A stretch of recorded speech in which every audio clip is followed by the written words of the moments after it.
Today is August 22 and it's 7 o'clock in the evening. Kanina umaga, biglang umulan ng malakas. So, originally, I was supposed to go to the terminal. Magagaling ako ng Makati. Pero dahil ang tindi ng baka dito sa Taft Corner Quirino, as in kabaan ng Taft ay knee deep yung baha at nag-subside na siya ng hapon. Ngayon lang ako nakalis. So, ngayon pa lang ako palis. So, we're off to the terminal. Ang schedule natin ay alas 10 and it's going to be like a 10-hour drive. Ganun. Better now than never. Here's the current situation dito sa Taft as of recording. Kanina, dahil sa lakas ng ulan, yung Taft, pag binaha, it becomes a river. Taft River. Pros and cons kudos na lang dahil kasi nagkaroon ng major declogging, so good job sa Manila LGU at kinokolektan na rin yung basura ng tamang oras. So that helps. Ang con lang talaga is pag umulan, lahat talaga maapektuhan. So traffic, tsaka overall galaw ng tao Maski nga yung mga tao na nanggaling pa sa mga schools, yung mga nagtatrabaho sa government, mga ganun, naglakad pa sa baha. I just hope na pagkatapos nila pumunta pagkatapos ng dumaan sa bahay, naligo kagad. Iwas tayo ng leptospirosis. Grab natin right now is manggagaling pa ng Petro Hill. So 6 minutes bago marating dito. At ang gagastusin natin para sa Grab is nasa around 360. Wild.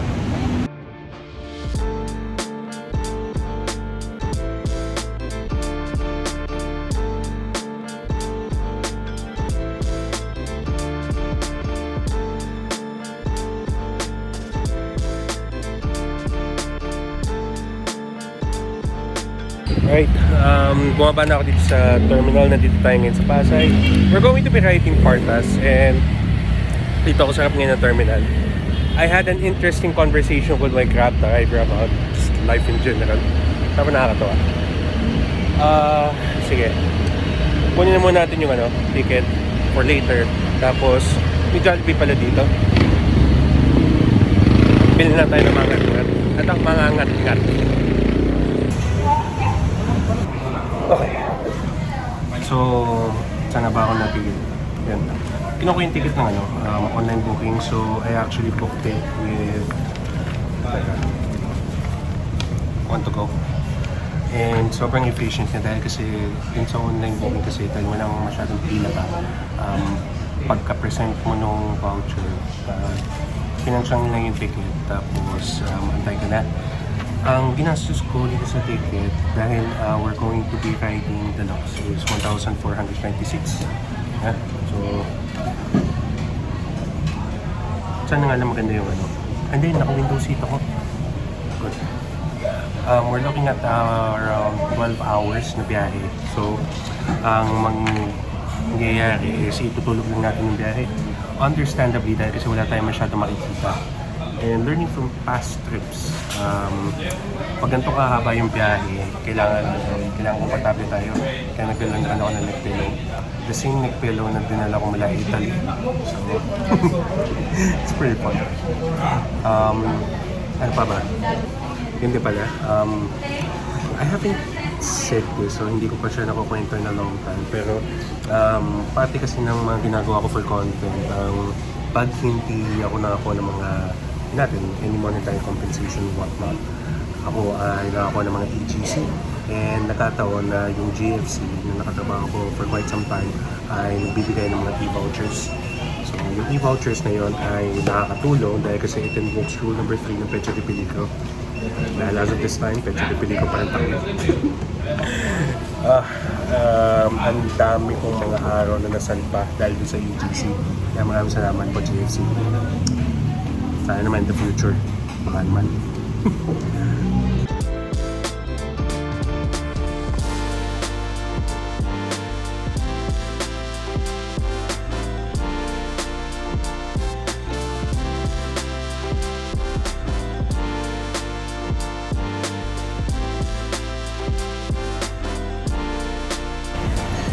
Alright, Ako ay natapos na kumain at tayo ay pumaysto dito sa loob ng terminal. I was checking out yung bus. Wala pa naman siya dito. At I have to admit, you're going to hear this a lot from me. In fairness, ang ganda ng terminal nila.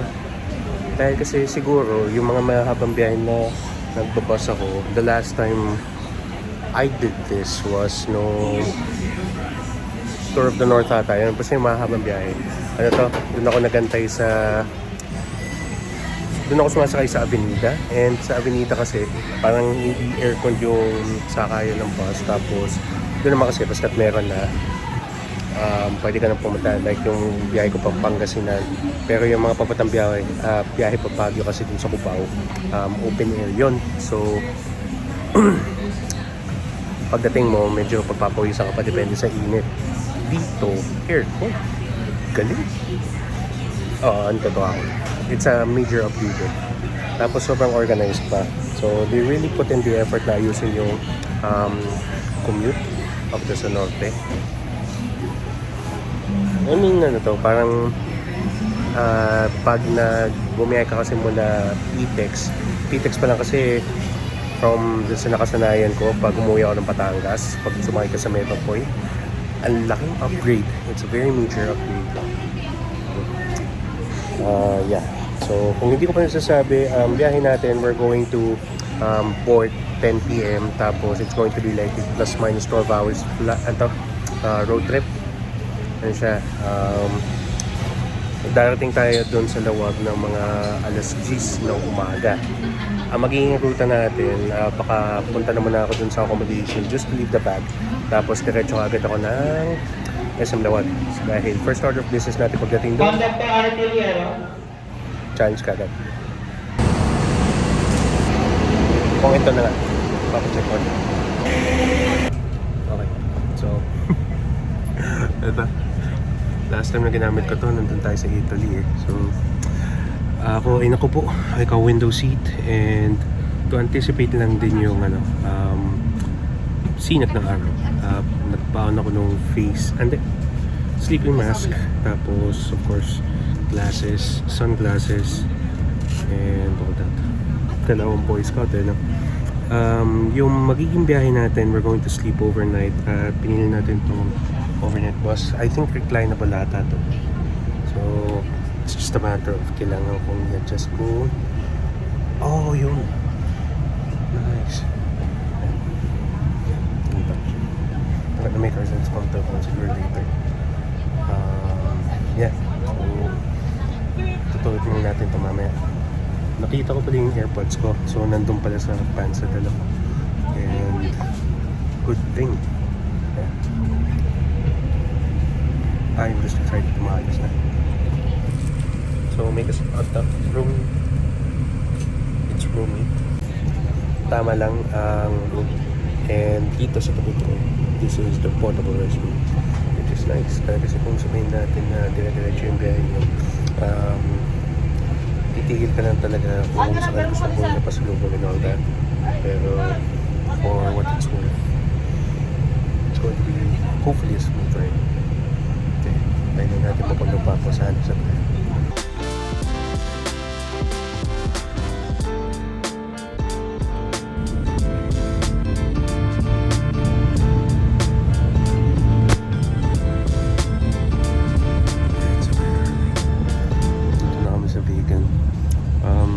Slept okay, I guess, considering everything. Natulog ako mga around 11:30. Tapos, back and forth lang. Ano? So lang yung biyahe. It's a bit bumpy dahil kasi given yung conditions of the road. Tapos, madami din mga pit stops na dinaanan. May dumaan nata na sa Helio ata. I also think parang dumaan nata sa sa Tarlac. Hindi. Kung hindi sa Tarlac, sa Nueva. Parang gano'n. Tapos ayun nata na lang parang nagpapa pit stop. Tapos siguro ganda ng lawak. Grabe. Considering everything na naman, okay yung biyahe. Smooth naman yung ride. I just can't wait to get to the accommodation. Kahit mag-iwan mo ako ng bag, tapos lang natin kung pwede mag-early check-in. Kung may bayad, sige. Kung wala, adjust. So anyways, I also gotta charge my phone mamaya. Kaya, yun naman na yung game plan. Per Google Maps, we still got an hour 45 bago tayo marating ng Lawag. So, mahaba lang talaga yung biyahe. The roads are pretty far. Pero it's a pretty good way to start yung trip tayo kasi at least nakikita-kita mo pa yung nakikita-kita mo pa bigan. I mean, mga small trips like this, I guess. Yeah. Kung kaya ko pa siguro singitan ng Helio pagdating ng probably November. Na. Singitan natin before Christmas kasi hindi pa naman ganun kahirap nun.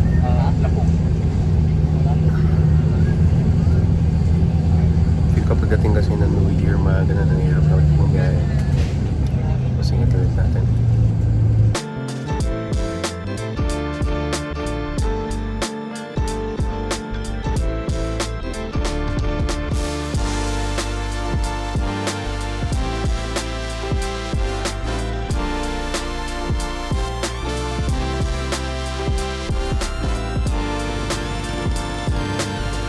Alright, touchdown, Lawag. Tayo ngayon ay papunta dun sa accommodation. Nakita ko na siya kanina, pero hindi ako nagsabi na yun akong pao pa. Well, dahil kasi I want to walk. And you know, the best way to observe is to just walk. Okay, dito tayo sa loob. And quick view of the room. One bed, two bed. I'm gonna sleep at the two bed. Aircon, TV, bathroom. Very nice. So, yung nabook ko is yung paratong pinifrequent ng mga travel content creators sa Bell Travelers Inn. So, even lang ako na link sa baba. And, officially, you could use my discount code sa Klook. Yes. So, baka naman guys. Yes. Kada book nyo kasi, nakatulong siya para makapagawa pa ako ng further content. Right, so teka, kumain naman ako. Right, so ngayon, a few hours later, I took a quick nap and much needed rest. And if you ask me, yung mga ganong bagay, yung mga early check-in, pag may option, I normally take it now. Dahil kasi, ngayon nga, galing sa biyahe din, para at least nandang makapag-settle in na wala na akong problema na gamit mamaya. Ang plano ko kasi, mamaya pagbalik ko ay, hindi, pagkatapos ko dito, mga more or less hapon or gabi na ako babalik dito. But it is where it is. So, bring sunglasses. Nilabas ko yung camera with the ND filter. We're gonna test this. Tapos, my bag. Tayo ay pupunta na sa... Actually, before tayo pumunta ng SM Lawag, pupunta na muna ako ng Starbucks dito. Ayun, ano naman, coffee's life. Yeah, get a quick cup. Tapos, daan tayo dun sa may gitna. Probably get like a picture muna. Tapos mula doon, dahil kasi tatawid tayo ng bridge papunta dun sa SM Lawag, baka doon mag-tricycle na ako. So, yun. Yung pala, ang mga popular mong modes of transportation dito maliban sa walking is tricycle, bus, and jeep. So, subukan natin yung modes of transportation by tomorrow. Kasi tomorrow, I've been doing a quote-unquote mini itinerary and ang mga gagamit natin. Yeah. I just hope na hindi lang ako maabutan ng gabi.